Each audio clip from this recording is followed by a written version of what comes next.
All right, we spent about 10 minutes to scrutinize the ad hoc motions moved by Mr. Albert Chan just now. So we have already finished scrutinizing those motions.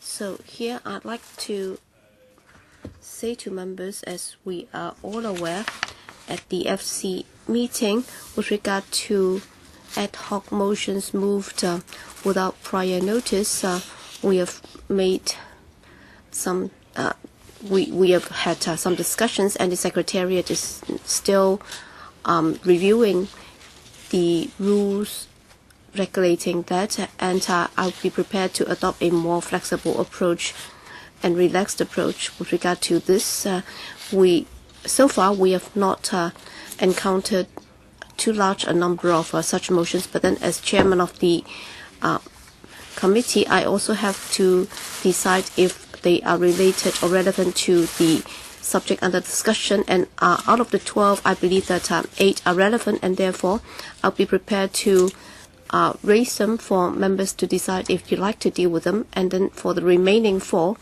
I'll be handing them back to Mr. Albert Chan. So first of all, let's deal with the 8 ad hoc motions. So please take a look on the screen. That's 0003. So I'll be putting this to the vote.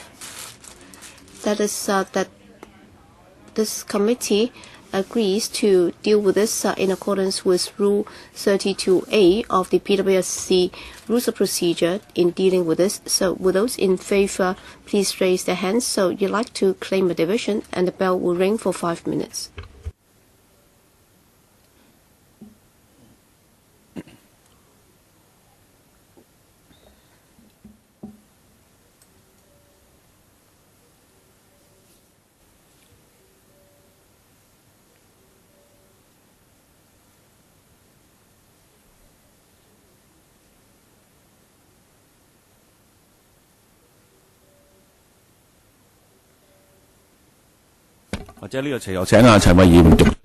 All right, Mr. Albert Chan, can you read out the wording of the motion? Yes, Chairman, that this committee urges the administration to publish and properly explain why the commercial facilities are necessary before building commercial facilities on the artificial island should be looked into.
好，現在開始表決。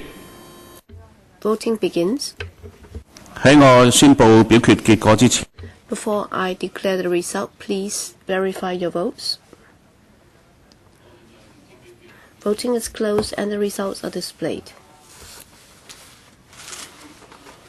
13 present, 3 for, 9 against, no abstention. So I declare that the proposal is negatived. Mr. Tam Yu Chung, I propose that the voting time be shortened to 1 minute. All right, I now propose the question to you, and that is that the motion moved by Mr. Tam Yu Chung that in the event that a division is claimed, the bell will ring for 1 minute before voting takes place. So I now put a question to you. Is there anybody who would like to speak? Will those in favor please raise their hands? Chairman, I claim a division. All right, so the bell will ring for 5 minutes.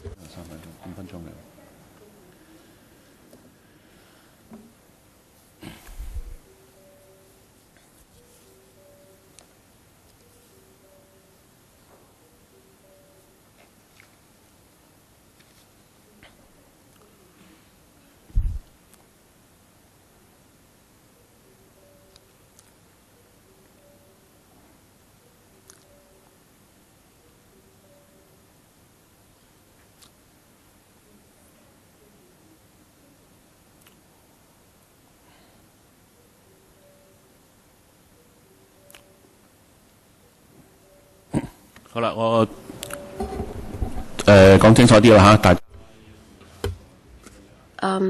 Make no mistake about what we're voting on. Mr. Tam Yu Chung is now moving this motion under 48 of the Rules of Procedure for the PWSC, that where there is a motion being raised for voting and a division being claimed, then our members will cast their votes after the bell has been rung for 1 minute.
請大家表決。All right, please cast your votes. Before I announce the results, please verify your votes. 好，現在停止表。Voting is closed and the result will be displayed. 15%, 12 for, 2 against, no abstention. The question is approved.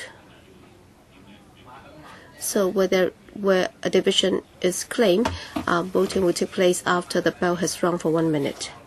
All right, I'll put this to the vote. That is that this committee agrees to deal with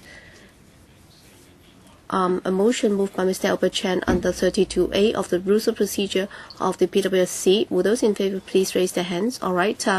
There is a claim for division, and Mr. Albert Chan, please read out your motion. That this committee urges the administration to wait till after the completion and operation of the artificial island is completed before assessing whether or not commercial facilities should be built on the artificial island, after an assessment has been made on the number of people using the facilities.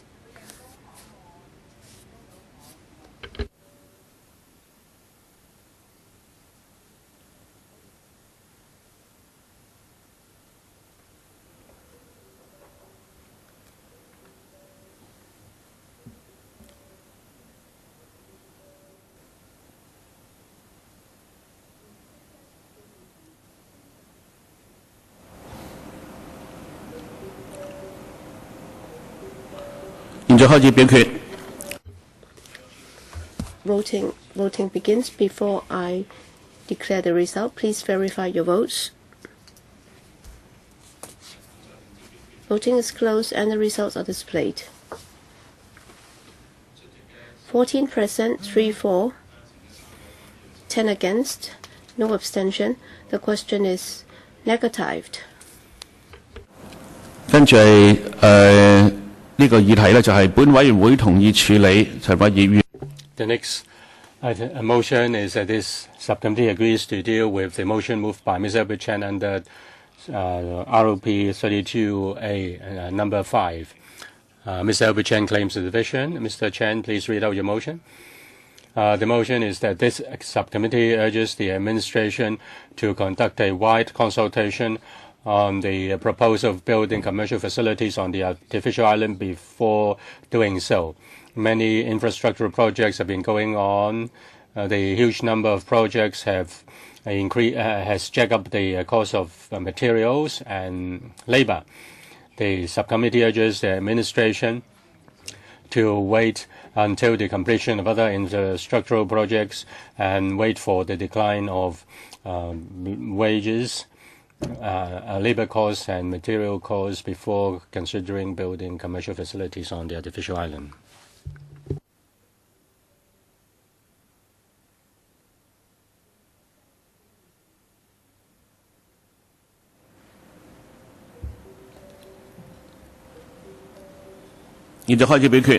Voting begins. Before I declare the result, please check your vote. Voting is closed. The result displayed. 14 present, 3 for, 10 against, and no abstention. The question is negatived. We now deal with number 6 of the motion. I now put it to the vote. This subcommittee agrees to deal with the motion number 6 moved by Mr. Albert Chan under Rules 32A. Those in favor, please raise their hands. Mr. Albert Chan claims the division. Mr. Chan, please read out your motion. Mr. Chairman, the motion is that the artificial island relies on mainland visitors. The source of visitors just very limited, and it's not suitable for commercial development. We urge the administration to increase and to wait until the number of non-Chinese visitors increase substantially before considering building commercial facilities on the artificial island.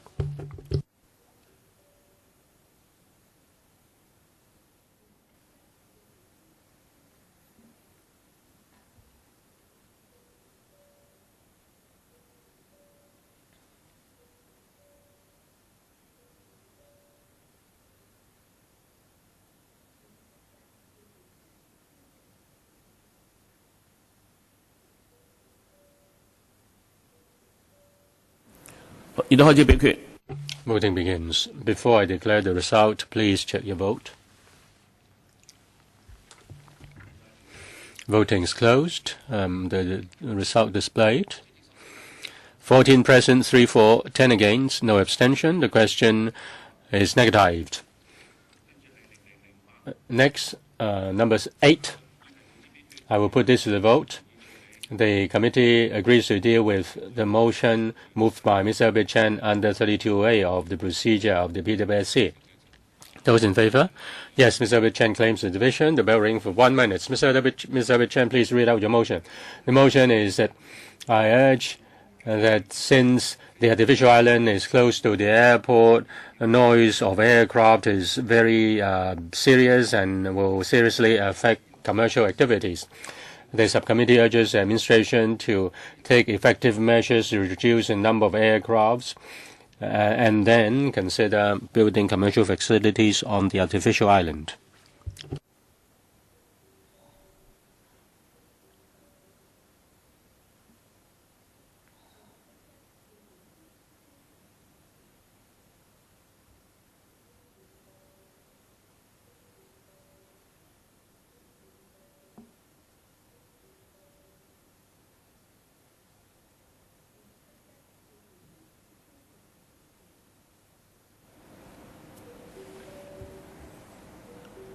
好，現在開始表決。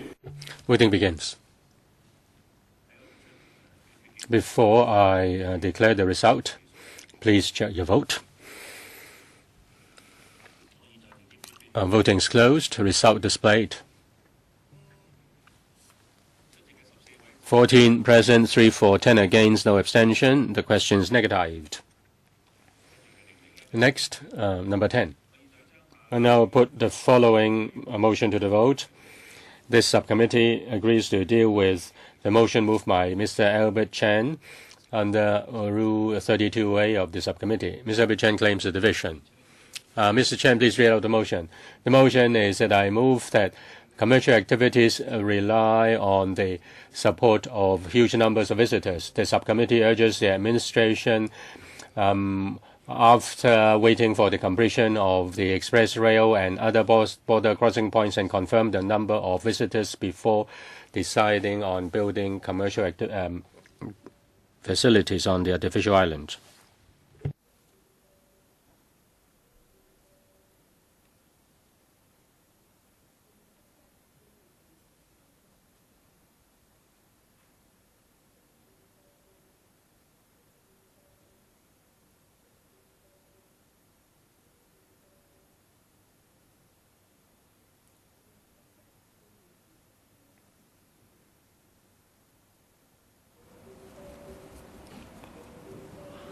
現在開始表決。 Voting begins. Before I declare the result, please check your vote. Voting is closed. Display the result, please. 14 present, 3 for, 10 against, no abstention. The question is negatived. Number 12. I now put the following motion to the vote. This subcommittee agrees to deal with the motion moved by Mr. Albert Chan under Rule 32A. Motion number 12. Those in favour, please raise their hands. Mr. Albert Chan claims the division. Please read out your motion. Mr. Chairman, the motion is this. I move that large number of works vessels have been operating over a long time in the western part of Hong Kong waters using heavy oil emitting huge quantities of polluted air, damaging the health of people living in the western part of Hong Kong and those living in the Lantau Island. This subcommittee urges the administration to pass laws to limit emission of vessels before considering building commercial facilities on the artificial island.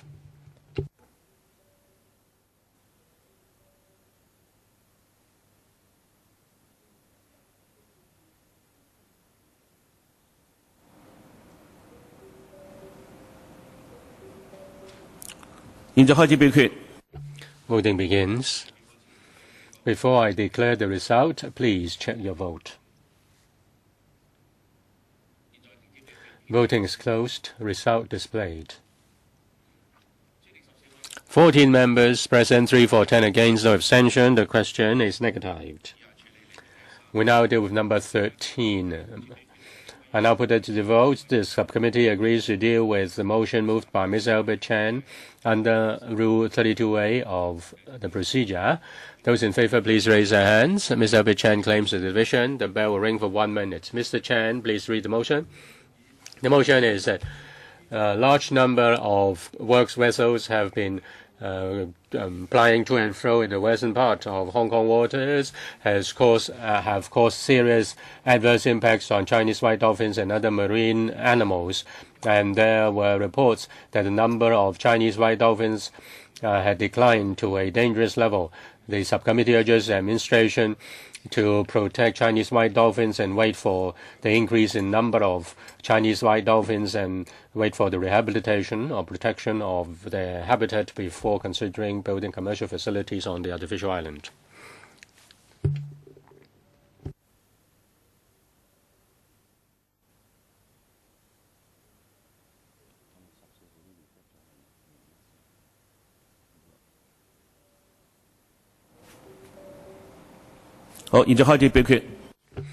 Voting begins. Before I declare the result, please check your vote. Voting is closed. Result displayed. 14 present, 3 for, 10 against, no abstention. The question is negatived. All right. If members do not have other thing to raise under this item, I will put the item to the vote. PWSC 2014-15, number 10, 770CL. I have a question. We have entered into the part of moving provisional motions. And after we've come to provisional motions, questioning has completed, but we still have further questions on the works. Then what should we do?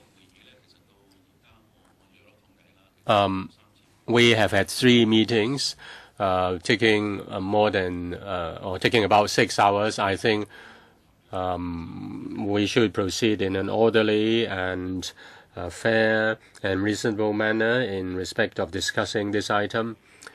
And if there are further questions, then you can have a chance to ask those questions at the meeting of the FC.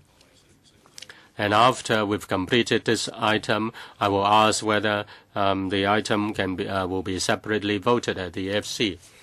The PWSC has to consider, on one hand, providing adequate time for you to raise questions, and on the other hand, to proceed effectively with our consideration of the items. These are related to the works items. To the works item, I can leave it until the Finance Committee, but the chairman has to inform the Finance Committee. Now, you say time is limited. You have to put the item to the vote. When I go to the Finance Committee, when I raise the questions, I hope that you will inform them so that I can raise my questions. Concerning the items passed by the PWSC, members can ask the item to be separately voted. And I believe that there will be time allotted for members to speak. As for the PWSC's dealing with this item, I think the adequate time has been given. This is a rather simple item, and we have had 3 meetings to deal with this item. According to our convention, we only deal with we only allow discussion until provisional motions have been moved. Those in favor of the proposal in the paper, please raise their hands. Mr. Albert Chan claims a division. The bell will ring for 1 minute.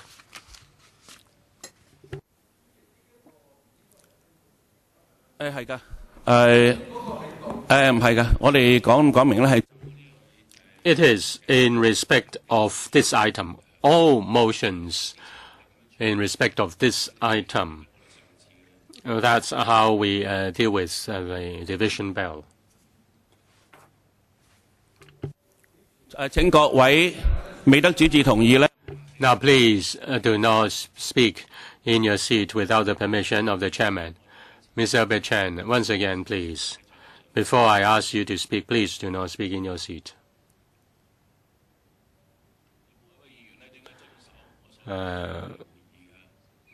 Every member should respect the rule. Well, I'm speaking to all members.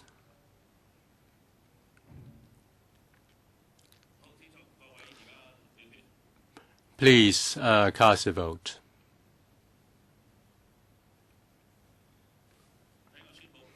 Before I declare the result, please check your vote. Voting is closed. Result displayed. 17 present, 13 for, 3 against, no abstention. The motion is endorsed.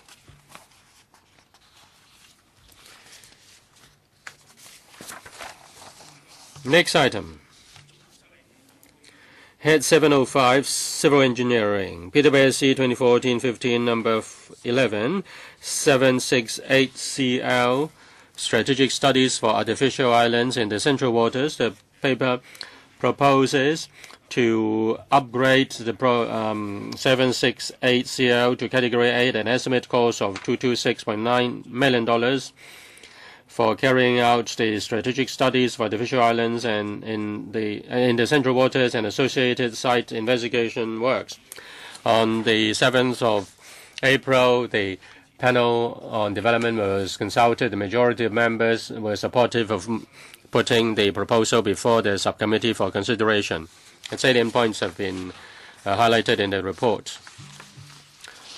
We have Director of CED, Mr. Hon, Deputy Director, Mr. Lee, and also Ms. Chang, AD Planning, Chief Town Planner, Mr. Lam.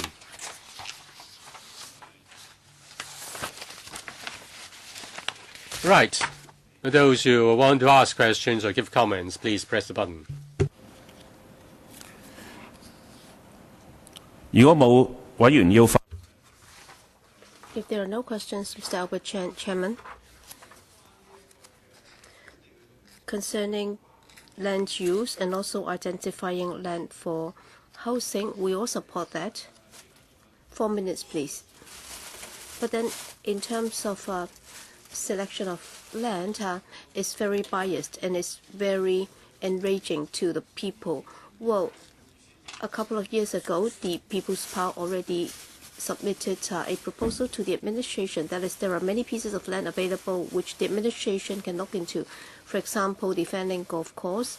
You can also make use of some PLA sites, in particular the cannon firing or practice site. So we can have many sites which is the size of several Tin Shui Wai. So the administration has been very biased, and as a result, people have been very angry. And the reason why people are very angry about this, that's because for those in power, well, they own land, and you're trying to make a lot of profits for them. So you are zoning those land for housing so that they can put up luxurious flats, and then for PLA sites and also the golf course, you're not going to use that, and you're trying to identify greenbelt sites and also land owned by the general public. That's why they are very angry about this.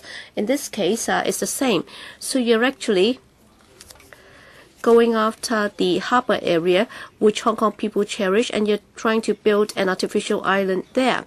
So before you have looked into the use of other sites, you're trying to destroy the ecology of Hong Kong and also the natural resources and also the scenic environment of Hong Kong. So you're repeating the situation in NT Northeast, and the situation could be even worse. So before doing that, why can't you come up with a territory-wide strategic study before you conduct localized site study? Mr. Hon. Thank you, Chairman. I thank Mr. Chen for his comments and suggestions. suggestion. With regard to the territory-wide exercise to identify sites, we all agree that we should do that. But then, whether or not there can be a multi-pronged approach in identifying sites throughout the territory, during the past 2 or 3 years, we have done a lot of work. Well, on this subject, in 2011, we conducted a study on strategic land use, and we did that for 2 years, and there was a lot of public engagement. And starting from 2011, we began to talk to the community about whether or not we did have a shortage of land, and we all agree that there was a shortage of land.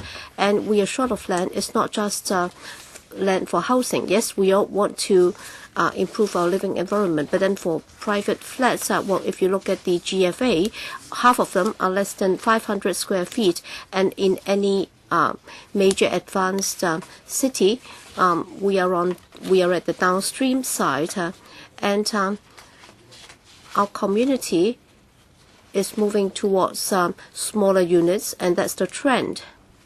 And we also expect that by 2041, we're actually going to see a substantial growth in our population, and as development proceeds, we also need a lot of land. That's why we do need large sites for development.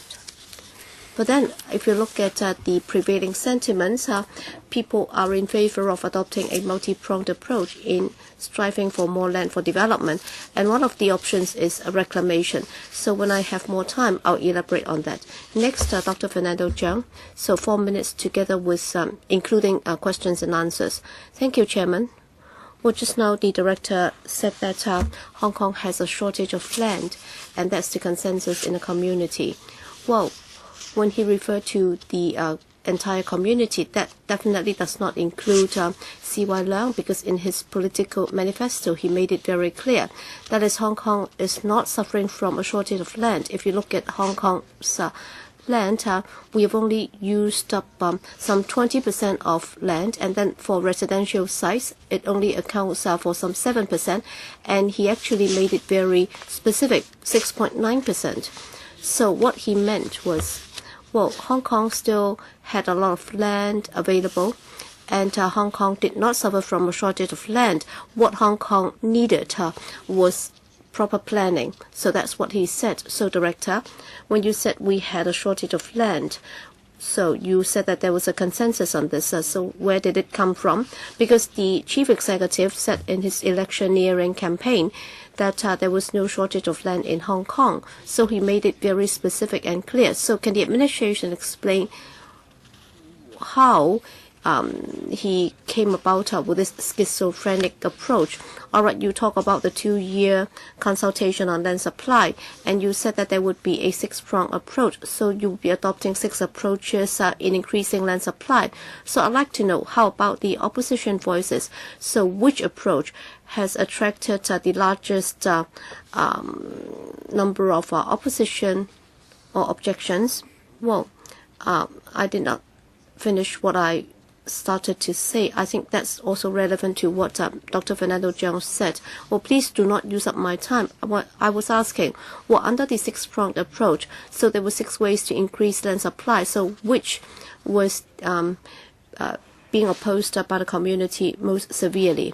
All right, in the process of public engagement, we asked the public whether or not we had a shortage of land, and apparently everybody agreed. And we asked whether or not we should adopt a multi-pronged approach in increasing land supply.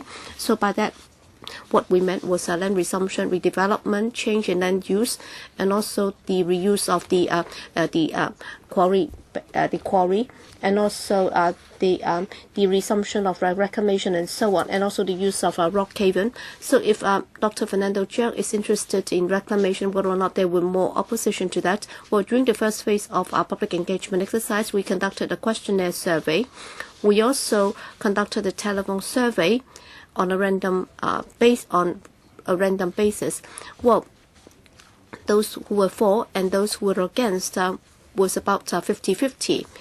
And the concern was, well, my question is very clear, Chairman. So I was asking about the 6 approaches, which attracted the largest number of objection. And then according to the director, apparently, for the 6 approaches, those in favor and those against are more or less the same. Is that the case? Well, as far as reclamation is concerned, well, those who are for and those who are against was about equal. How about the other 5 approaches? Was it that those who were for and those who were against, was it also 50-50? Well, for the details, Chairman, can he answer the question direct? So out of the 6 approaches, so which attracted the largest number of opposition? Which was the most controversial? Just answer the question. Well, there is no such a comparison, because we asked about the individual approaches, whether they were in favor of that. So there was no way that you can make the comparison. So you're conducting this consultation. You ask the community as to the 6 approaches in getting more land, and then after the consultation, there is no way that we can make a comparison as to which approach would be more acceptable or which approach would attract the largest number of objection. So can I supply the details in writing after the meeting? In fact, you can also browse the website and get the answer. So we asked whether or not we should adopt the 6-pronged approach in increasing land supply, and the answer was in the affirmative. That was not the question that I asked. Well, my suggestion is the administration should give us the digest of the findings of the survey. Mr. Wong Kwok Heng, 4 minutes, including both questions and answers. Well, Chairman, the administration intends to conduct a strategic study for artificial islands in the central waters. I agree to that.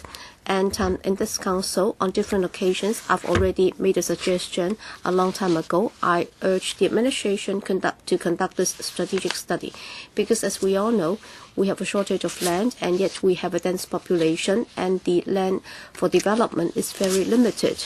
So given the existing sites, if you try to develop that, there's a lot of there are a lot of obstacles. So that's indisputable. That's why I think to conduct a strategic study, well, in the interest of the long-term development in Hong Kong, that's necessary.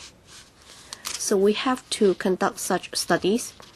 So the proposed project is to carry out the strategic studies for artificial islands in the central waters. So if the administration were to conduct strategic studies, and if we were to block it, so is it a bit too much? So they're just conducting a study, and it's just a strategic study. And if that's being rejected, then where should we go from here? So should we only think about defending golf course and also the PLA sites? I don't think that's the way to go about the problem. In fact, as we can see, whatever the administration tries to do, there are bound to be oppositions, because it's already very politicized. I think it's irrational, and it's also unwarranted. In reality, in terms of trying to identify more land in order to increase housing supply and commercial facilities, well, for those who are against it, they are actually at the same time criticizing the administration for its failure to resolve the housing problem and also the shortage of commercial land. And it's almost the same group of people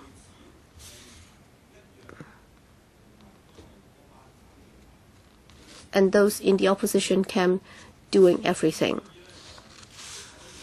So I hope the administration can conduct this strategic study for artificial islands in the central waters. So you will have to set out the arguments for this more forcefully in order to get the support of the silent majority, so that they would know the necessity and the importance of this study, so that more people can clear their eyes and understand the way forward for Hong Kong's long-term development. So can the administration respond to this point about the importance and also the necessity of this study? Mr. Han, thank you, Mr. Wong, for your question. So as Mr. Wong suggested, it's a strategic study, and we believe that there is long-term strategic need for us to do this, and we have identified some sites, and one of these sites are in the central waters. And why have we selected that? Because we have conducted some feasibility studies whether or not the ecology would be affected, and here we can see that basically the impact on the ecology would be minimal, and here we can actually get more land owned by the government very close to the Hong Kong island, and is also closely linked to Lantau. So we can see that there is a chance that we can reclaim or build an artificial island of a sizable area that can be used for development. Yes, Mr. Wu Chi-wai. Well, looking at today's paper, I'd like the administration and the director to clarify this. Well, if you look at the scope of the study, we understand that the scale is very large, and there are two parts. One is the areas to be affected, and second, the areas to be reclaimed. So if you look at the paper, this part is missing. So I'd like to clarify. So is it that there has been some change to the scope of the study, or is it so? Can you give us more details about the scope of the study? And second, at the development panel meeting, I also put forth this viewpoint. That is, in the study, the administration would be looking at navigational channels and also the fisheries impact assessment. So those would also form the project scope and nature, and on that basis you would be conducting the study. But then all along, you have been reluctant in giving us the details about the 2007 Lantau Master Development Plan. All right. That policy went through public consultation and it was approved by the public. So why is it that you're not willing to put that as the scope of the study, so that you would be subject to the scope of the study before you can conduct this strategic study? And also, as I can see from the paper, just Cao Yi Chao's reclamation study, if you look at the land to be created, you're talking about some 600 to 800 hectares. And if it's if you also take into account the reclamation near Lantau, then in terms of the reclamation area near Lantau, you might be talking about more than 1,000 hectares of land. This is a very sizable area. So, indeed, the administration, and of course, as we can see, the community at large needs land, but then you will also have to inform the public.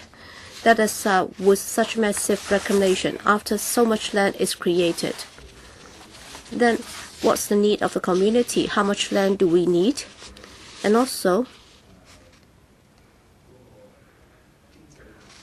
in terms of our economic development and also demand for land, is that compatible? Because what we don't want to see is that we create this land, but then it will just be left idle, and then we'll wait for an opportunity to come up before we develop it. It's not an appropriate use of land. So, with regard to these points, can the administration respond more specifically? Yes, Chairman. In fact, the scope of study has been put in the paper. The eastern part from Hong Kong to Hong Kong Island, and then the western part to the eastern part of Lantau. This is the study area. As for the exact location of the artificial island, it has to be decided after a careful study if we are given the funding. Cao Yi Chao is a good location. It is about 4 kilometers from the western part of Hong Kong Island, and it can also be linked to Lantau Island. As for the Lantau Development Concept Plan, this is a good reference, and it has been all along. The northern part is for development, and the southern part is for conservation. In our study, that's a very important reference for us.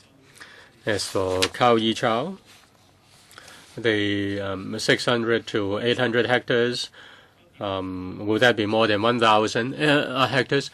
Can I be given a bit more time? After we've got the land, then we will consider the use of the land. In our public consultation, many have suggested that Hong Kong doesn't have land that is readily available. Unlike Singapore, they have this benefit.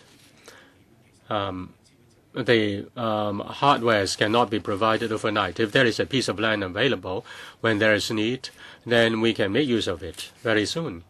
We are lagging behind. As for how many hectares can be produced, we need to conduct a detailed study, bearing in mind all these constraints. Mr. Tony Chair, 4 minutes. Thank you, Chairman. Increasing land supply by various means, such as reclamation outside the Victoria Harbour, I support the study. I raised the item, the issue at the panel meeting concerning the reclamation in the Western waters. This is a big project. Now we are asking, they are asking for $200 million. It is a strategic study. It should involve the objectives, the targets, the functions, and effectiveness, so on and so forth. And there are also impacts on the neighboring areas. Now, in para 11, we can see the engineering, feasibility, and infrastructure studies, followed by preliminary planning proposals. Now, the central artificial island will be very big. Should we not start with the strategy first? It seems that they put engineering feasibility first instead of strategy. If it is feasible from the engineering point of view, then they decide what will be put on that artificial island. Or should they first consider what's the land use and also the synergy and also the compliance or the fitting with neighboring developments, so on and so forth, before they consider the engineering side? Now, they used to get a consultant for the whole project and then let the consultant to subcontract out the sub-consultancies. Now, will they have separate consultancies so that the views provided by consultants can be more independent? The study is a strategic study. It isn't just for engineering. Engineering is an element. In the Western waters, a lot of things have to be considered. They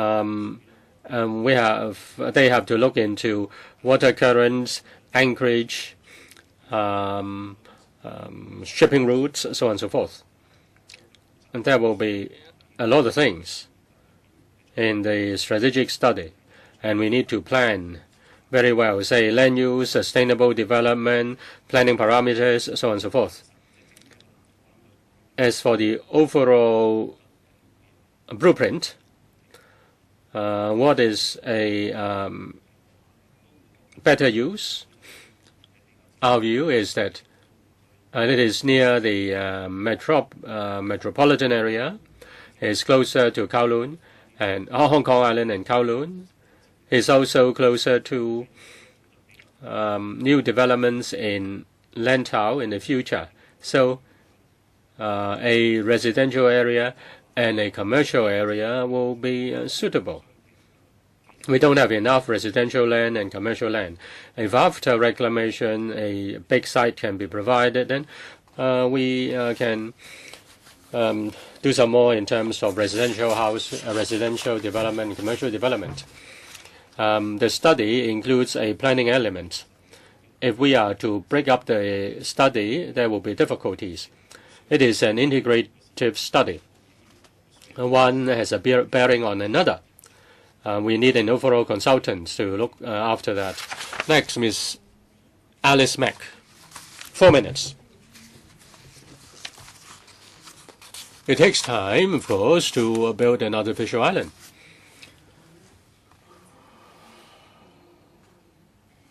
And we hope that the strategic study can come up with a timetable if it is decided to go ahead with the artificial island. We need development in Hong Kong, but we shouldn't develop for development's sake and ignore marine ecology.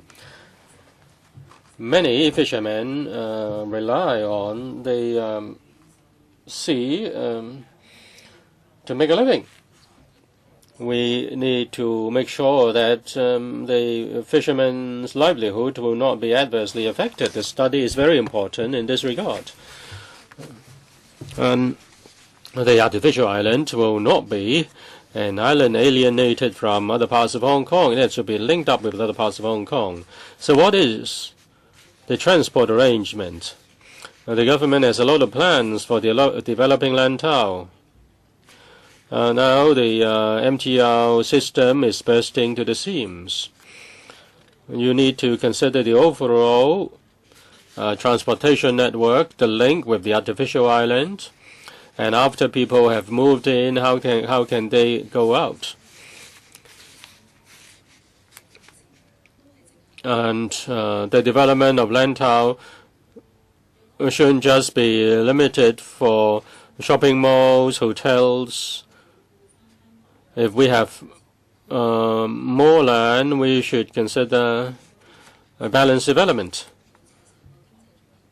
You need to consider the economic structure of Hong Kong and transformation in that regard. And after the completion of the artificial island, we may not be relying on the incoming tourists to patronize our hotels and shopping malls. So you shouldn't just consider building hotels and shopping malls only. I thank the member for the view. First, on the overall timetable, I have roughly touched on that. This is an opportunity for us to provide land. The strategic study is a preliminary one.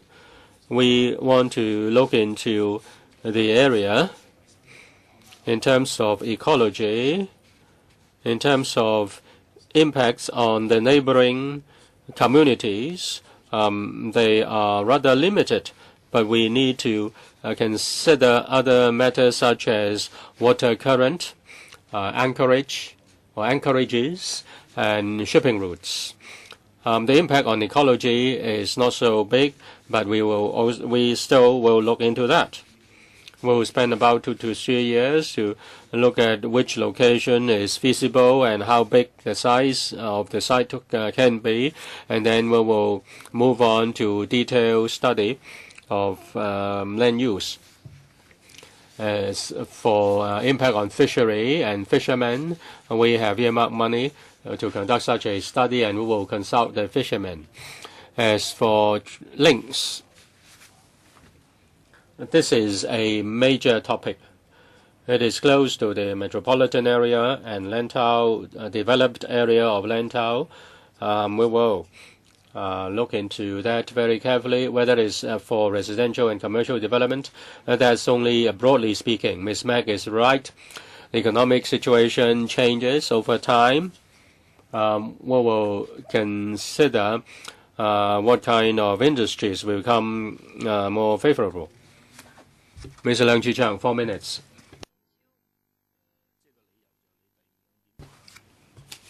You've provided the justification in paragraphs 5 and 6.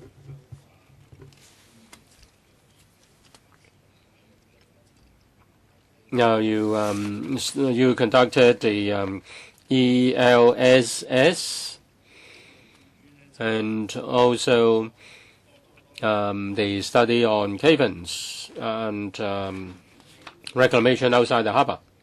We need more land. With regard to reclamation, will that meet our demand for supply? You conduct a study, and after a study, you need reclamation. It will take about 10 to 20 years.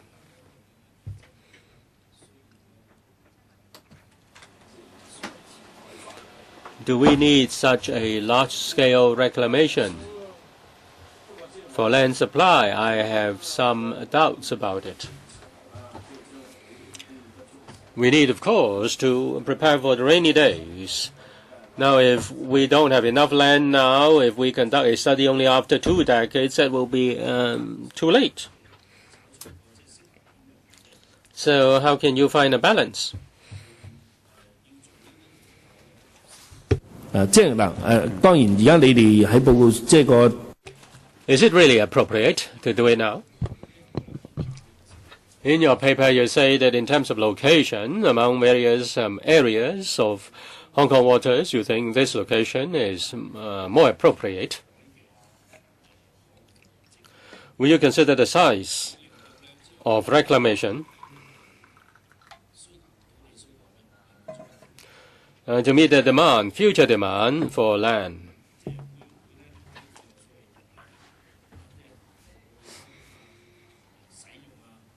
In terms of transportation links, will that be adequately provided? Is there any preliminary view on that? As for demand for land, I've already touched on that. According to our estimate, by 2014, our population will go beyond 8.4 million. There will be an increase of population by more than 1 million. And we need more land, not only to cater for the growth in population, but also for increasing the size of dwellings, because at present we are living in quite congested homes. And in terms of land supply, we need a long and steady supply. Mr. Leung is right, this is a long-term study. But I want to go back to a history a bit. In the 60s and 70s. Reclamation was a major source of land supply. In those 2 or 3 decades, on average of 5 years,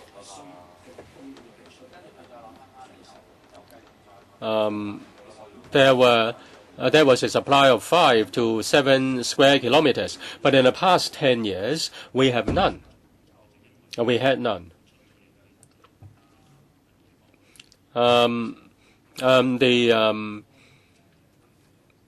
fill materials in the past years were sent to Taishan. In fact, we helped them to reclaim 5 square kilometers.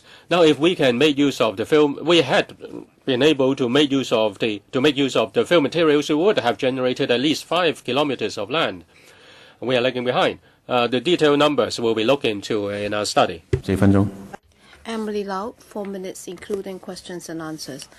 Chairman, well, I can see the paper from the administration saying that there was some discussion at the panel meeting, and item 6 said that before the population policy was formulated, that we should not take a decision on the on reclamation. So apparently, on some occasions, we heard that there would not be an increase in population. On the contrary, there would be a reduction. So why are you doing this then? And the director said that half of the residential units in Hong Kong, the unit size is less than 500 square meters, or 500 square feet. Is actually very bad, and in some cases it's just several dozen square feet. Yes, we agree that it's a very serious problem, and therefore we will have to do something about it. But then you should have got hold of some basic information to see if there is any community consensus. But then apparently you have not given us the details, and yet you are proceeding with the study. Since when would the administration have a policy for the public to improve their living environment so that they can have a larger per capita space? Yes, you said that you'd like to offer a more comfortable living environment to the community. So can you tell us what's the population projection? So what kind of information have you got hold of? Well, Chairman, I got the information from the Census and Statistics Department, and of course the CNS Department has adopted this long-standing approach in coming up with a population projection. I'm not an expert. I'm not able to give you the details. But then if you look at the trend in the past few decades, there was a steady trend of population growth, and if you said that there would be no population growth in the future, I think it's not scientific. I'm not speaking on behalf of the CNS department. As to the source of the information, you will have to ask the CNS department for the details.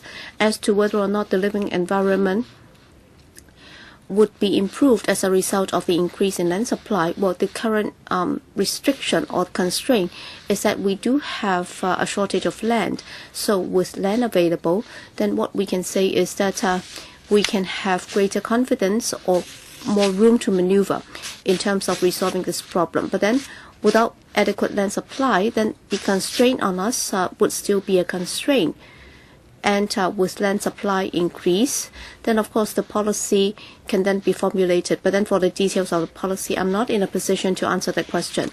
Or if that's the intention of the administration, if that's the decision by the administration to improve the living environment of the community, in particular the grassroots, in fact, you're building up more flats, but then it's not enough. So if there is a new policy, that is, we're going to offer more living space to the PRH tenants and also residents, yes, you can do that.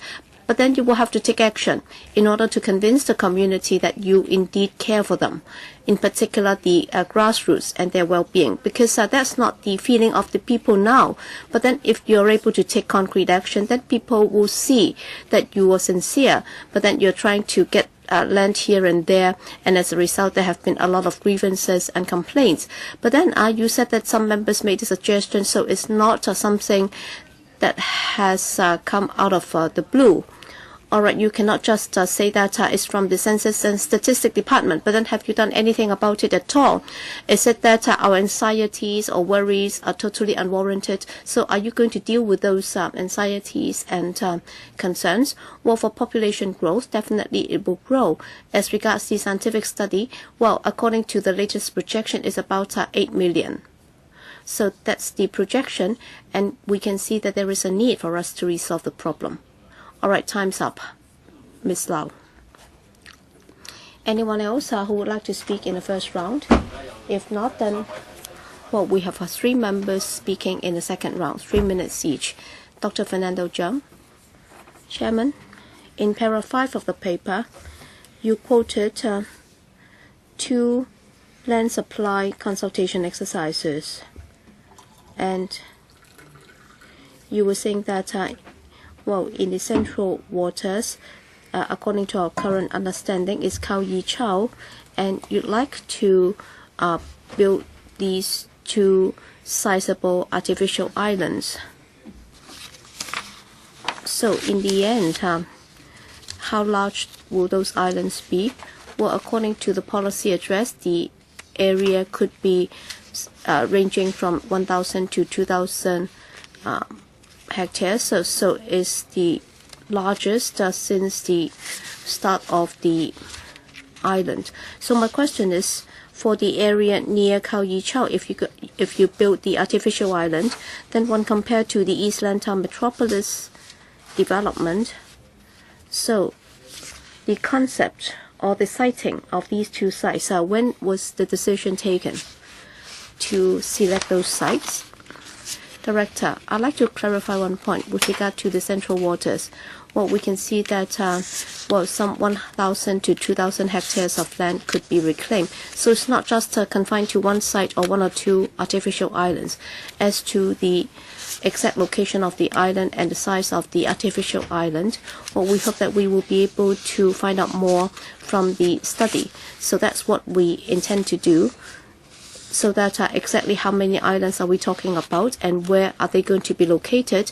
As regards the area near Khao Yi Chao, as I just said, during the public engagement exercise, well, in the location of Khao Yi Chao, that was raised for discussion with the community.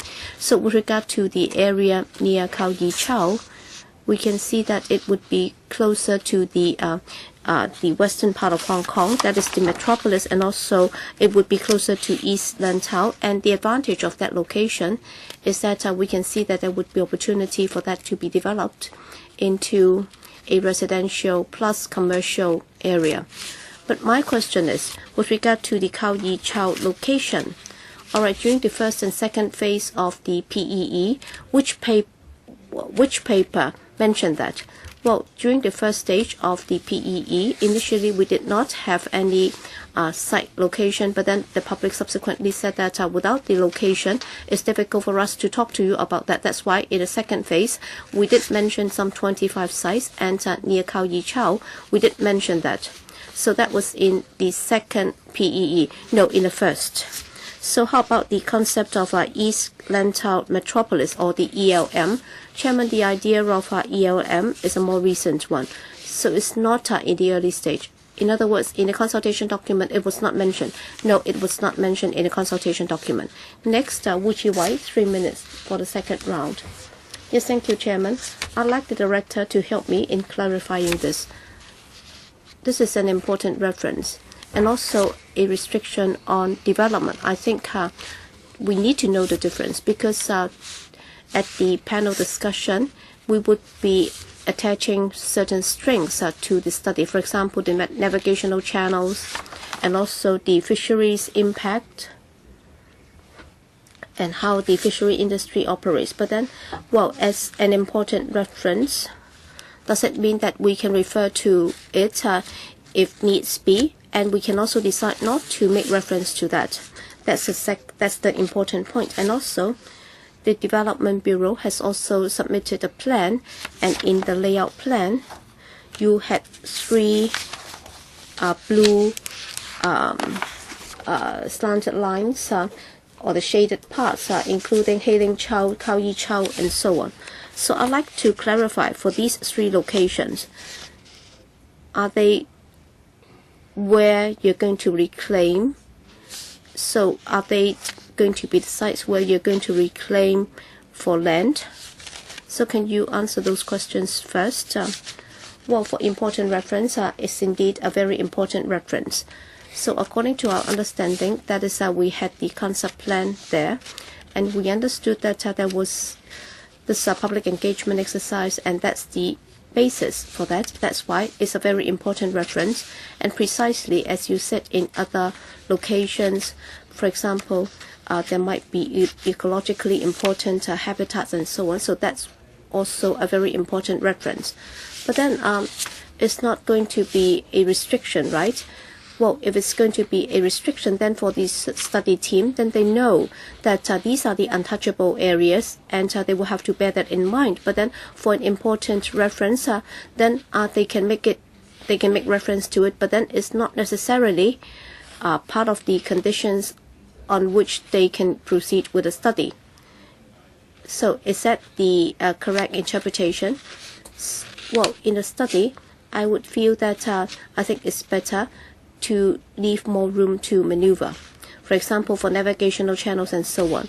Well, it doesn't necessarily mean that there is no solution to the problem. As to whether or not they will become restrictions or constraints, then that would depend. So we are still in the early days. Well, that's why I'd like to clarify this.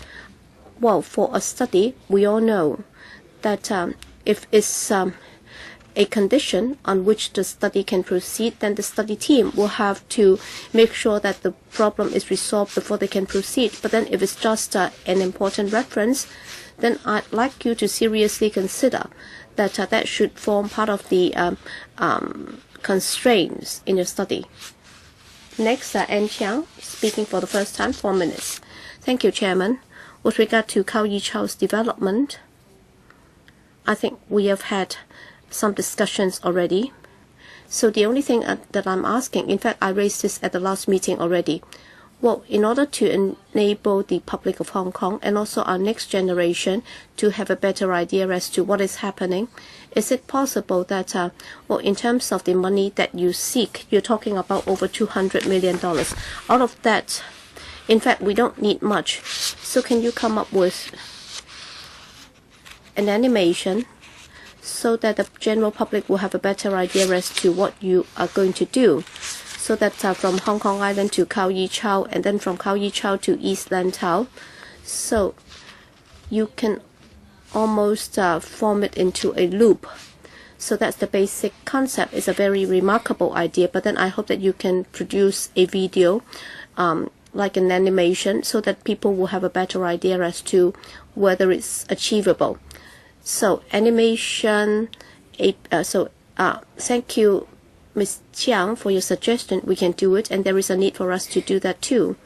In fact, what we're going to do next is to involve the public, and therefore how we are able to let them know more clearly, so that if there is a new piece of land to be created, and how would that look like, and what's the environment going to be like, I think that's important. So we're going to do that. Next, Tony Chair, 3 minutes. Thank you, Chairman. Well, this time we talk about strategic study, and as we said, it costs us some $226 million, and then you engage a consultant which will take up the entire responsibility. We understand that the study will involve many disciplines. So as the director just said, so can I think about this way? All right, we have several departments here, so we don't have to have so many departments. So why can't we just have the CEDD, all right, planning and land and so on? Why can't we convert them into one department so that they can coordinate everything?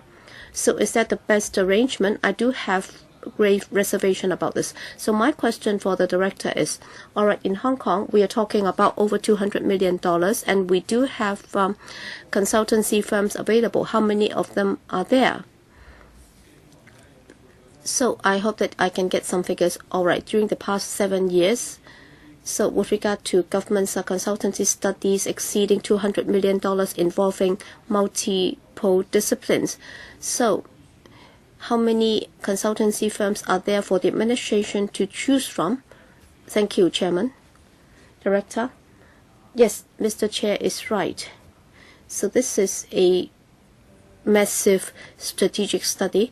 I don't have the information with me now. So is it that there are consultant engineers who are able to cover so many aspects, engineering, environment, fisheries, harbor operation, and so on. So I don't have the information with me whether or not there is one or more consultancy firms which are able to take up such a massive deal. So whether or not it's planning or whatever, so we do need to have our own team, and we have to work together with the consultant. As to which is the best way forward, we will have to think about it. We need cooperation, and we need to work together. If we have separate consultancies, that will make the work difficult. Now, if we give it to a single consultant, then the consultant can get other professionals to work together. That will be more effective. So there is team spirit within the government, and for outside consultancy firms, they don't have team spirit, right? Is it his point? I don't understand why the administration does it this way. Perhaps the administration doesn't want to do the coordination. You get one consultant, and get a consultant does all the work, does all the coordination. If the consultant, if there is just a single consultant, the government may be just kept in the dark. Will there be a single consultant or consultancy firm to do the coordination? There will be one consultancy firm doing the consultation, leading a whole team of consultants. Ms. Albert Chan, your second round, 3 minutes. I'm following the issue of planning up, Mr. Chairman. In terms of planning and choice of location, there is a convention, there is a system in the 80s and 90s. They adopted the metro plan, and then followed by 2030, and then suddenly there was the development of East Kowloon, and I argued with the administration over that. The 2030 strategy was the subject of consultation for several years, and then the vision for 2030 was then finalized. As for reclamation of the central waters, in 2030s there was no in the 2030 strategy there was no mention of this. Now you have a whole idea, a whole concept and thinking behind the 2030 strategy. Land use and planning are interrelated. Now you consulted people and then you formulated the 2030 vision. And after finalizing the 2030 vision, you suddenly put in or slip in this central water reclamation. How can that be so confusing? I don't know who made such a proposal. Is it Paul Chan who doesn't understand anything about planning, or is it the surveyor, the chief executive, who causes this confusion? How does this relate to the 2030 vision? Why it suddenly comes out of the blue? I just want to make a point. Planning is not static. You've consulted people over several years to finalize the 2030. It's not 2023, but 2030. Mr. Albert Chan, I don't need him answer my question. I just condemn him. You don't need to consult.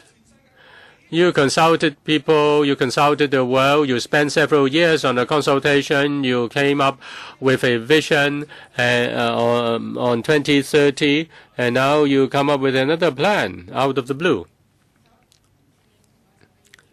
I fully agree with Mr. Chan that there must be a planning process, and we adhere to the reasonable procedure.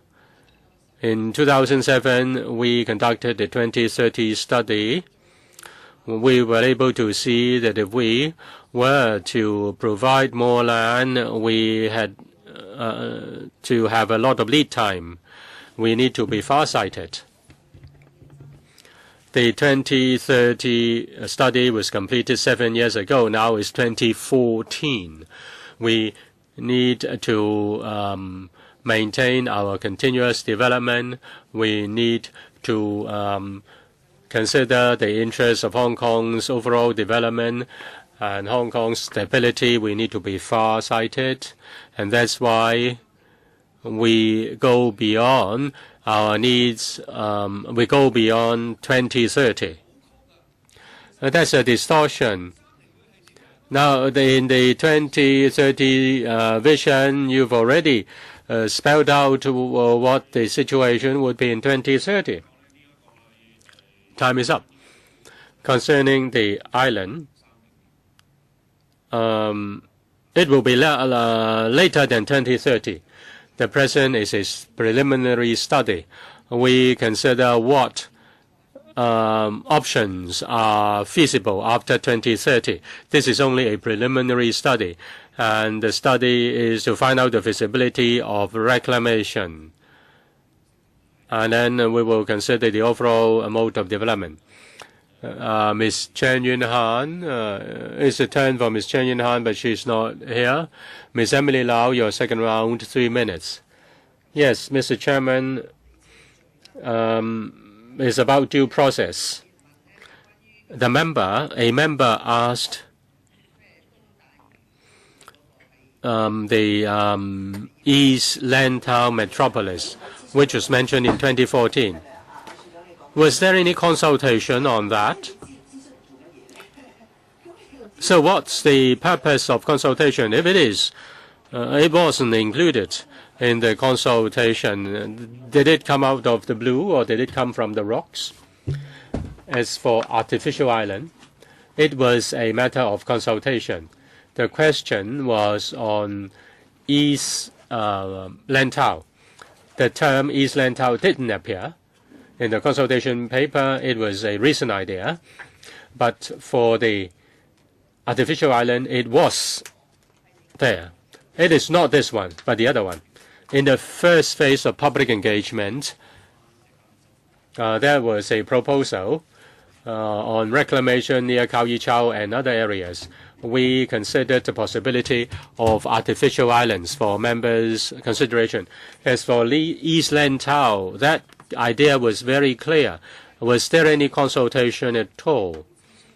And there was no consultation on the development on East Lantau and the director.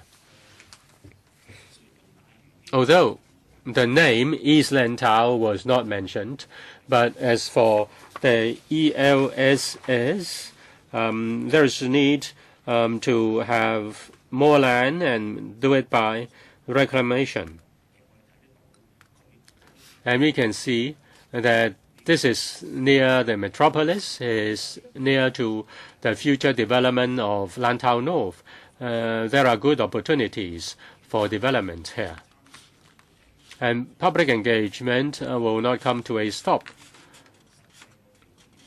The exact location and the exact size have yet to be decided. The next step is a technical study and also public engagement. Now, we are concerned about due process. How is it reasonable and legitimate in terms of procedures concerned? Ms. Chang, now if we are to conduct a territorial strategy, we need to establish our needs, our growth in population, our economic development, and what direction are we going.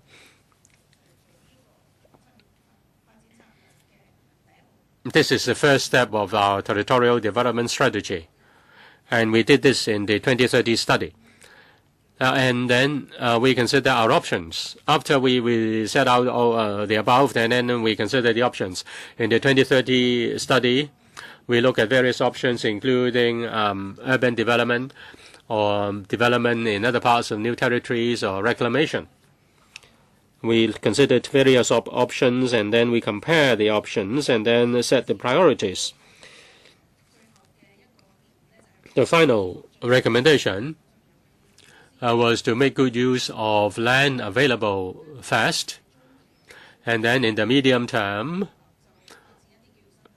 there could be NDAs, new development areas, and therefore we propose anti-northeast and also Hong Shui Kiu. Those were the recommendations of the 2030 strategy. Now, as I said earlier, we are not just looking at 2030. We also look at the time beyond 2030. What are our needs and what are the options to meet the needs? The study will provide us with information in the future. Time is up. Time is up.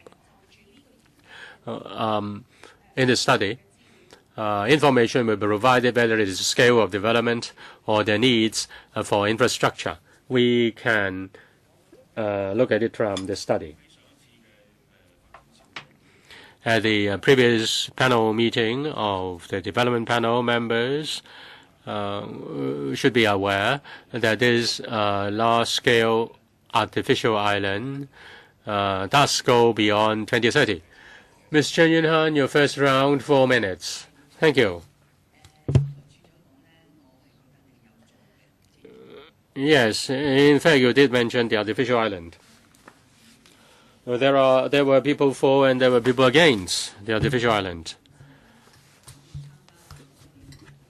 Now, we attended the PolyU seminar, and there were arguments over the artificial island. I think the officials attending the meeting should have known that. You have to be very careful in dealing with this proposal. Different groups have different views concerning different areas of Hong Kong waters. Have you considered the views from the people? The director. On reclamation, which is controversial, we know that it is controversial. In the PE1, stage 1 PE, those who are for and those against are half and half. As for the for those who oppose, They are concerned about the impact on the nearby communities. If you are closer to the communities, there will be stronger objections. The second issue is on marine ecology and the impact on fishermen. Say if there are mariculture zones, if there are fishing zones, the livelihood of the fishermen will be affected. In PE1, having heard such views, we conducted a rather detailed technical assessment, and we found that the central waters will have less impact on the neighboring communities and on the fishing grounds. As for impact on the environment and on the neighboring communities, this location has the least impact, and it's also near the metropolis and also near the future development of Northland Town.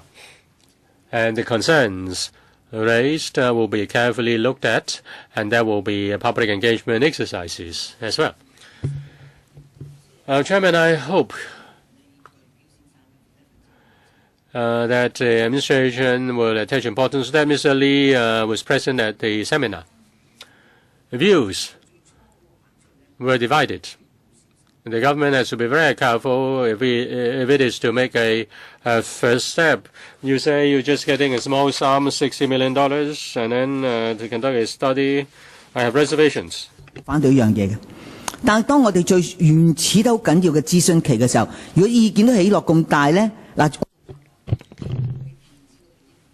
You have not touched on interests.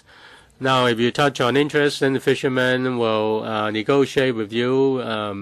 Other people will negotiate with you. And when there are interest groups, then it will not be half and half. Shouldn't you be more careful? You're just getting $60 million, said the speaker. I wasn't in the council in dealing with the Choi Yun-chun.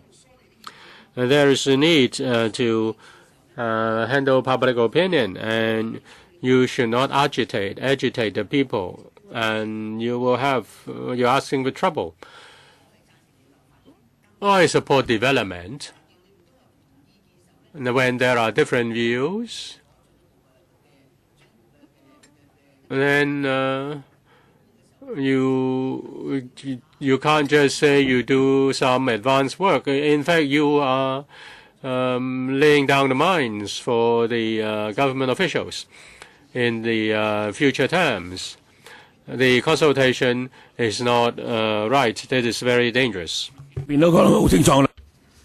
I think the paper has set out very clearly the study will cover EIA, fisheries impact assessment, and also the consultation with different stakeholders. Next, Alan Leung speaking for the first time, 4 minutes. Thank you, Chairman. If C.Y. Leung sleep tonight and has a dream, thinking that all right, an under the water city, it's a good idea. So then tomorrow he'll ask his officials to conduct a study on an under the water city. Then they'll be seeking funding from this council. So when will this end? I think a more honest official is the planning department director. Well, all along, when it comes to planning for land use in Hong Kong, we do have a system in place to lead everything. So it's not to be led by the bureaucrats thinking. All right, Chairman, you are very clear about that. All right, if we have this chief executive called C.Y. Leung, and then whatever he says will become law and will become things to be implemented, then there'll be a waste of huge public resources. So I think the administration must answer this question. Do you admit that for the $226.9 million for the strategic studies is an advanced study? It's a brand new public administration land use planning idea. So you will have to admit that. And then on that new basis, I'll be prepared to discuss that with you. But then please do not call this something that has been well established, that is led by the planning mechanism, because it's very much the bureaucrats' own idea, because to say that would be dishonest. So I have another specific question. All right, for the officials who are here, would you agree with what I'm going to say now? All along, in terms of land planning, it's a bottom-up approach.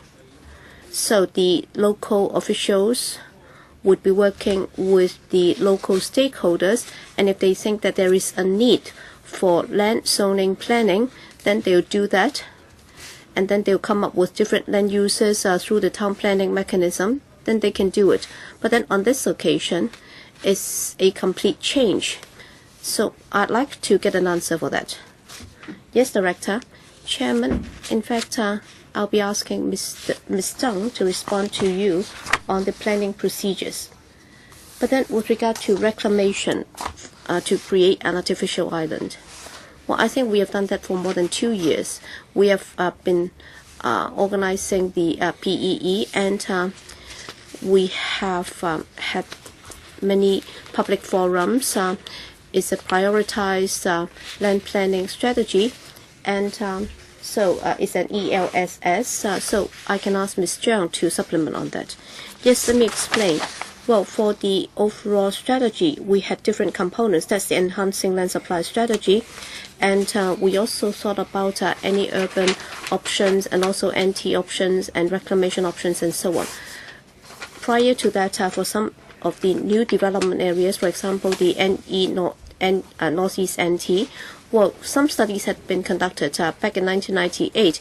We already started the study, and we did something similar to what we've been doing. So we try to look at any development opportunities in NT Northwest to see if any infrastructure can be enhanced, and then we can vacate some land for development. So there is a basis for this before we can do this 2030 development strategy. So it's not starting from scratch. And then if we look at the development after 2030 and also the development strategy after 2030, we also need to have specific information. So that's what we are referring to as some of the initial studies that would provide us with some data which will support us in our overall planning for the future. Thank you. Okay, time's up. We have a few more members who would like to speak, so I'll extend today's meeting by 15 minutes to 10:45 then. Okay, next, Fernando Zhang, speaking for the third time, 2 minutes please. Thank you, Chairman. Well, on this occasion, the study is in the Central Waters, but then earlier on, the Lantau Development Committee has got some information showing that, well, as Mr. Wu Chi-wai pointed out earlier, there are some plans showing very clearly that the reclamation will include Hailing Chau, Mui Wo, and Chau Kong Island. And there would also be road or rail links connecting Hong Kong Island and Lantau. And I remember other members also asked questions on those. So I'd like to know, with regard to the consultancy study, will it include all the projects that I just referred to?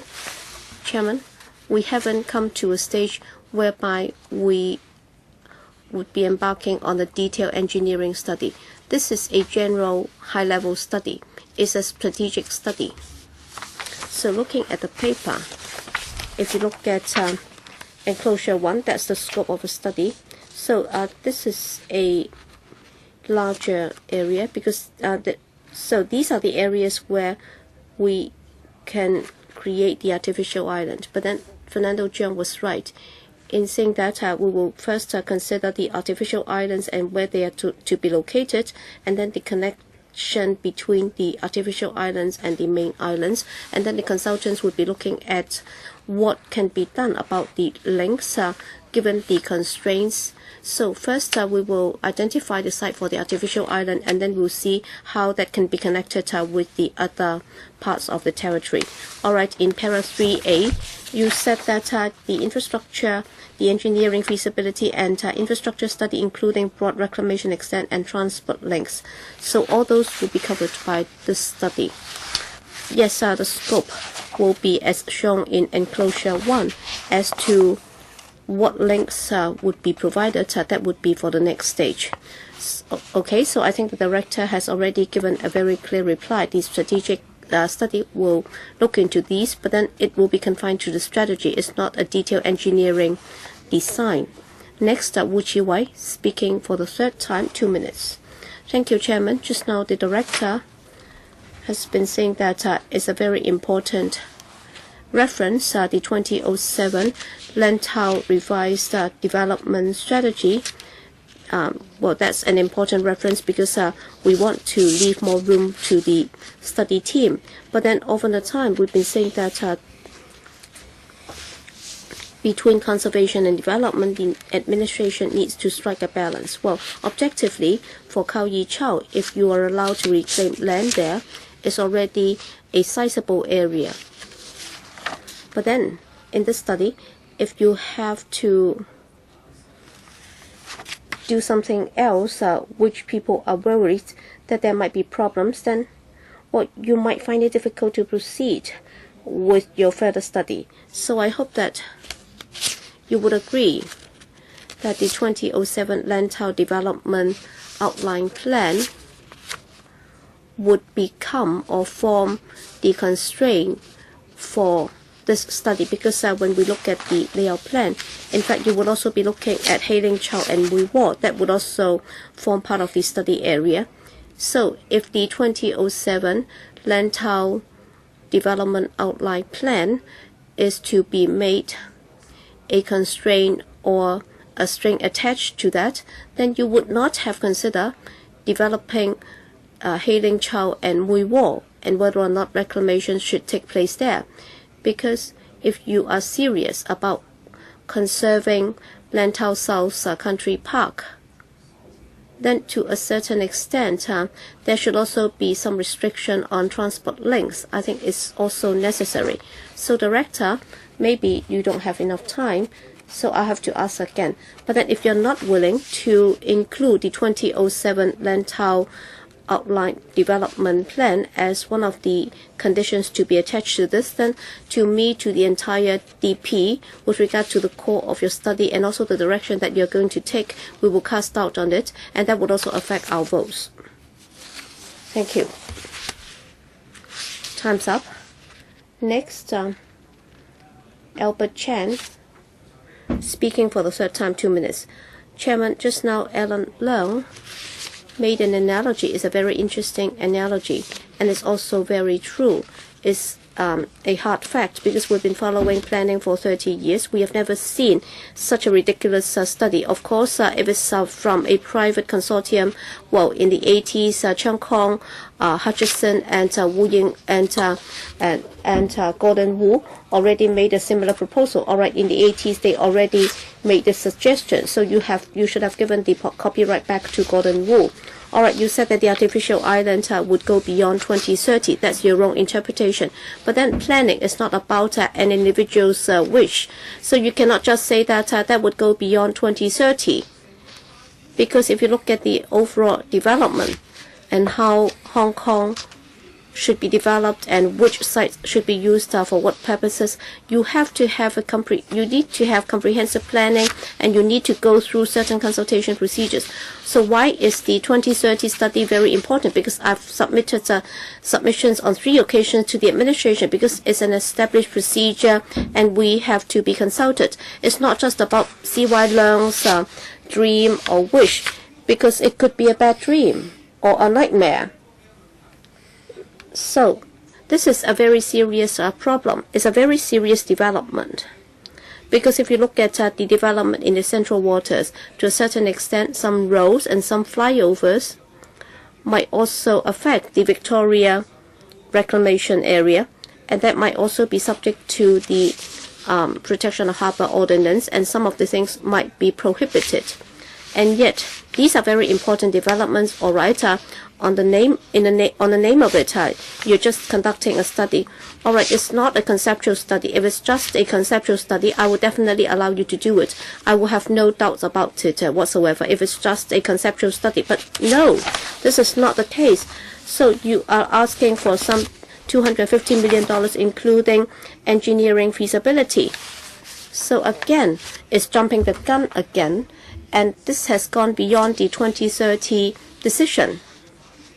So this has violated the administration's established planning procedures over the years, and also the concept. Time's up. Next. Yes, you can press the button again, but then we will have to follow our rules. So every time there will be restriction on the time to be allowed. Next, Emily Lau, speaking for the third time, 2 minutes. Yes, I'd like to follow up on what Mr. Zhuhai just said.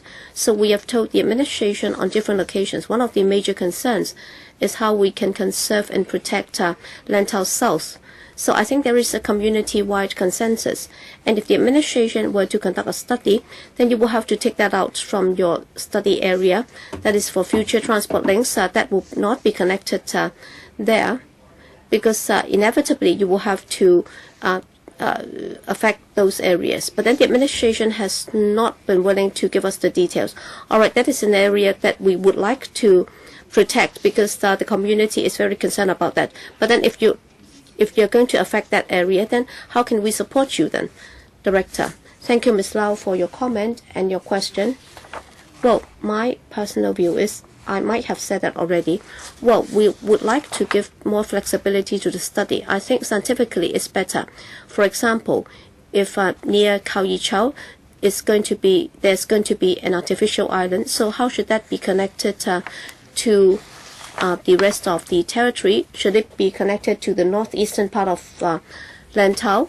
Are there other alternatives which might be better in terms of overall transport planning? I don't know. But then if we said that that would be excluded from day one, then it's not very good planning. And then, as Ms. Lau said, for the 2007, the Lantau Conceptual Development Outline Plan, we are aware of that, and we understand that Lantau South should be an area that should be protected. But then, does it mean that the transport link will not be able to achieve a win-win situation?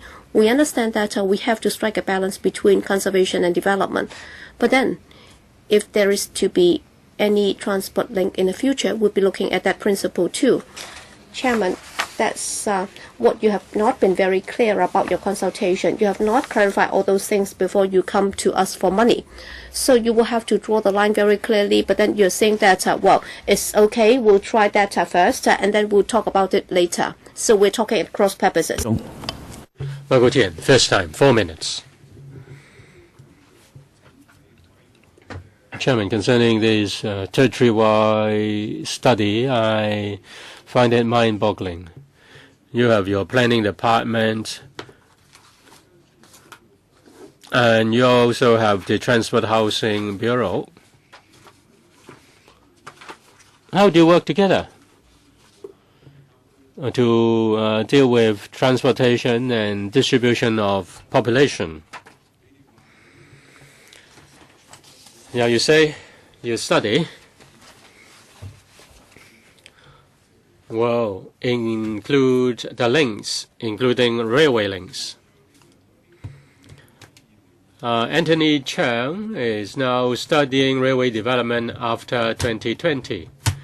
At the development panel, I said many times before that the West Rail was working at capacity. Extension will be made to Two Moon Ferry and Hong Shui Kiu. Trouble may occur at any time. Are you considering an alternative railway, whether it's a railway or not, linking the western part of the new territories? And if you have that, then when you build the artificial island, then you will not have the railway. I think it's better for you to consider the whole picture instead of just the right hand doesn't know what the left hand is doing. We need a cross-harbor link between Hong Kong Island and NT West. The West Rail cannot bear that. And then there is development of Tung Chung and Hong Kong Macao Zhuhai Bridge. So the Lantau link is also working at capacity. Now, if you are going to build an artificial island, it is many years down the road. And if there is a railway, whether there is a railway link or not, you don't know. And if there is no railway link, then there is a problem. So how do you work together? This is a new reclamation. And there is also the transportation need. But you cannot separate your consideration. It will be a mess if you don't consider the whole picture. Thank you, Chairman. Thank you, Mr. Tien, for his view. That's exactly why we need to consider our development from a territory-wide perspective. Our strategic study is covering a long time frame. The consultant has to consider what are the developmental parameters of this artificial island. And there will also be preliminary planning proposals in the study. But your study will not cover the area looked after by Anthony Cheung and linked with NT Northeast.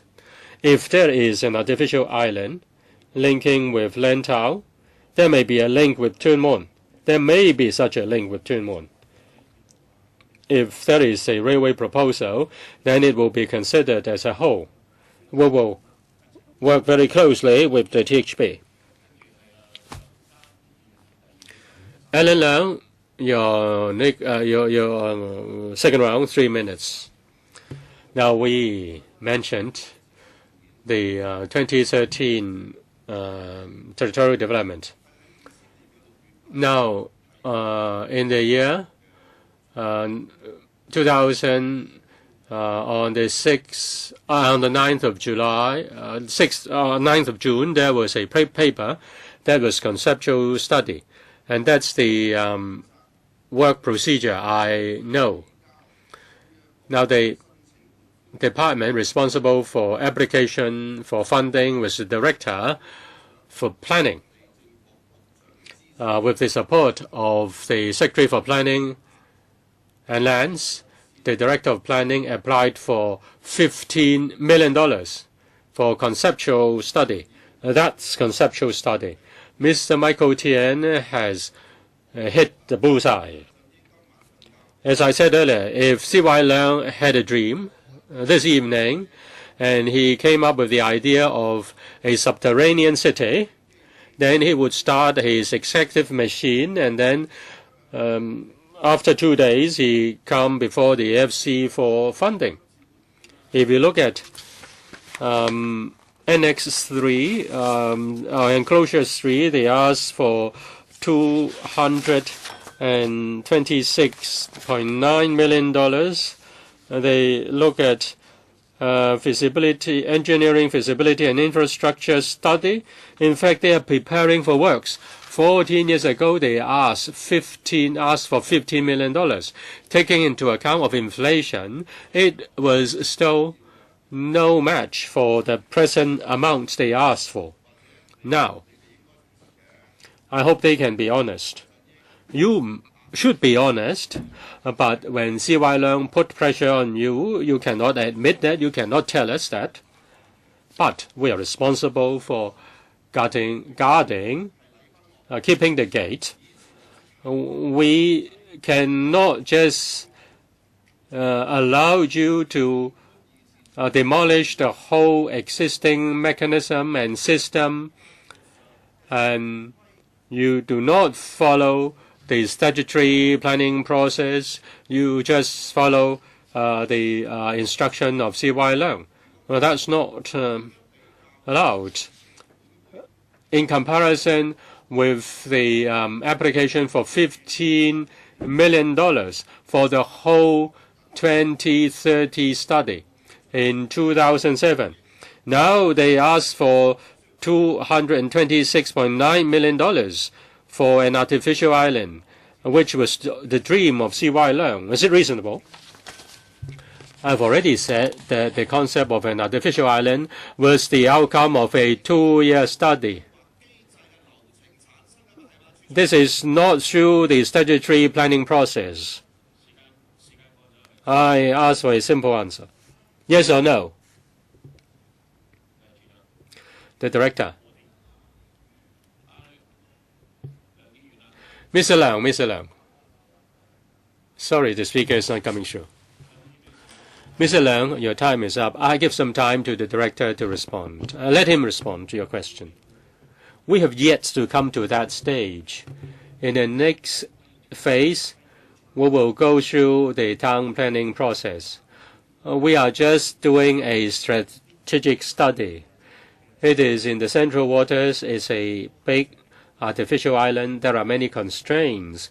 We want to look at it more carefully. Fernando Zhang, your fourth round, 1 minute. I think Alan Leung has asked a very good question. Everything is in a mess. Rules are not followed. And it's a question on the honesty of government officials. I asked about the Khao Yi Chao reclamation proposal. When was it proposed? The Director said that in the first round of PE there was such a suggestion.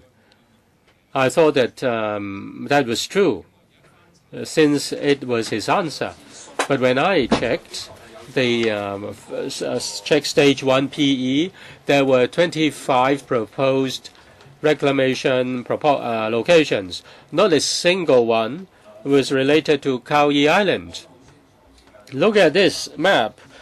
Not a single proposal was on Khao Yi Island. I don't know what map Mr. Cheung is holding his hand. Of the 25 locations, there was one near Khao Yi Chao. I don't know whether my plan is very different from your plan. At this spot, there was such a proposal. The Director. We are not saying that we are on what particular spot. We are trying to find a suitable spot and also a suitable size. As for on which location, it will not be meaningful at the present moment to decide on which exact spot.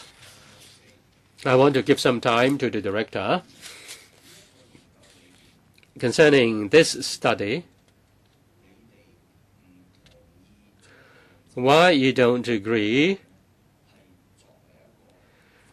to accept the conceptual plan in 2007 as a constraint?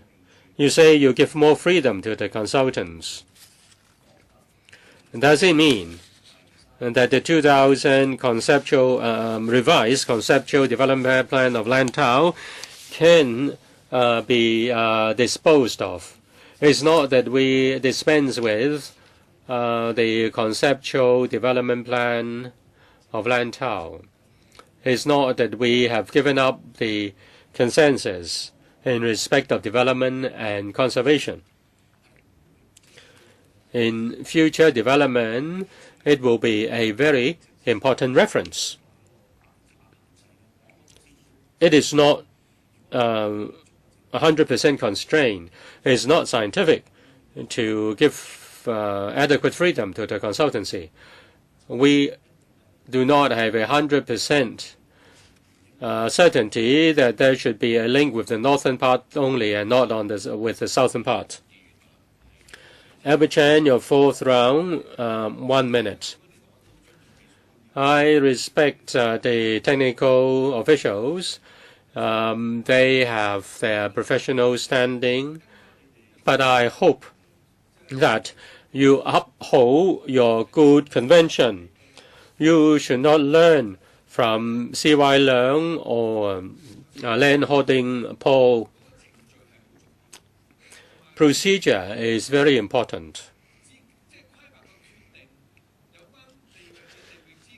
With regard to any planning decision, the link with other parts are very important. That's why you need the master plan, you need the territorial development strategy. Now you have a blueprint. Now you say that goes beyond 2030. That's really mind-boggling. If you need more time to conduct a study, I respect that. But that is only a conceptual study. It's not about engineering feasibility study. Now you say you should be allowed to conduct a study. If it's just a conceptual plan, as said by Mr. C.Y. Leung, the planning department got $10 million, $20 million to do that, it's okay. But now you are hitting below the belt. You are going to conduct an engineering feasibility study. Fernando Zhang, 1 minute, and then we end our meeting because we have to end at adjourn at 10:45. I have a drawing here in your consultation paper, pointing out the proposed location for reclamation. The blue circle is Chow Kong Island.